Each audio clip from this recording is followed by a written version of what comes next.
શાંતિસાગરના કેસમાં ગઈકાલે સુરતના એડિશનલ સેશન જજ શ્રી એડી શાહ સાહેબે આરોપીને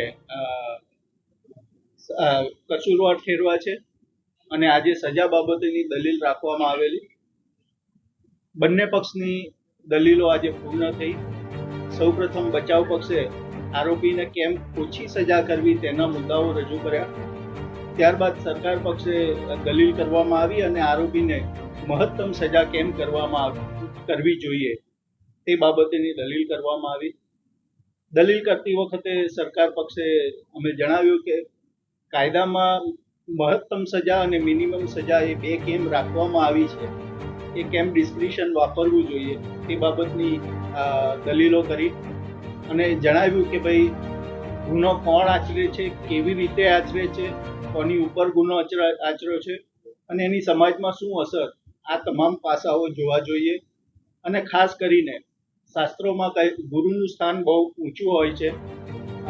કોર્ટમાં ગુરુ બ્રહ્મા, ગુરુ વિષ્ણુ, ગુરુદેવો મહેશ્વર એ શબ્દ પ્રયોગ કરી અને ગુરુનું સ્થાન શું છે તે પણ કોર્ટને સમજાવ્યું કે આ રીતે ગુરુનું સ્થાન આપણા માતા પિતા કરતાં વધારે છે અને એના દ્વારા જ્યારે જો ગુનો આચરવામાં આવે તો ગુનાની ગંભીરતા ખૂબ વધારે કહેવાય. જે દીકરી ઉપર રેપ થયો તે 19 વર્ષની દીકરી હતી, એના માનસિક ટ્રોમા એ પણ આપણે જોવું જોઈએ. એનો ફક્ત દેહ નથી ચોંટાયો, એનો આત્મા પણ ચોંટાયો છે આ બનાવને કારણે, એ પણ જોવું જોઈએ. બનાવ બાદ એના પિતા આ આઘાતમાં ગુજરી ગયા તે બાબત પણ જોવી જોઈએ.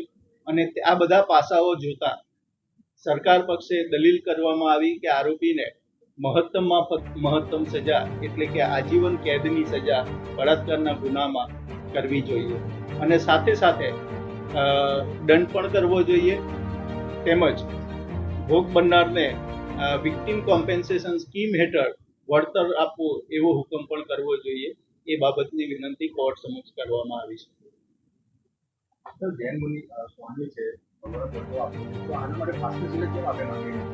જે કાયદો છે અત્યારે 2017માં બનાવ બનેલો, જે વિક્ટિમ છે, વિક્ટિમની ઉંમર 19 વર્ષની છે, એ જોતા ફાંસીની જોગવાઈ તે નથી, તે વખતે નહોતી. આપણે જે બનાવ બન્યો તે વખતની બાબત જોઈએ એટલે ફાંસીની સજાની જો આપણે દલીલ કરીને